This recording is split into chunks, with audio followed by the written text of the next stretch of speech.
Mga ka-viewers, naalala nyo ba nung mga bata pa tayo? Mahilig tayo sa mga heroes. But ngayong matanda na tayo or as adults, now we understand the villains o yung mga kalaban.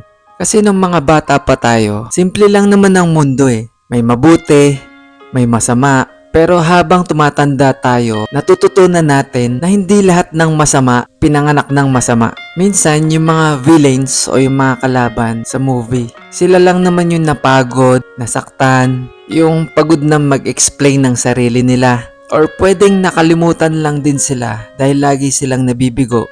Dati tinatanong natin, bakit kaya nila ginawa yon? Ngayon, tinatanong na natin kung ano kayang nangyari sa kanya. Siguro bahagi ng pagtanda, yung pag-intindi na hindi lahat ng kontrabida ay walang puso. Minsan, sila din yung dating mga heroes na napagod lang lumaban. Kaya kung feeling mo hero ka ngayon, maging mabait ka lang sa lahat kasi hindi nyo alam yung dinadaan ng bawat tao sa paligid nyo na be thankful na hero ka pa ngayon. Keep safe mga ka-viewers.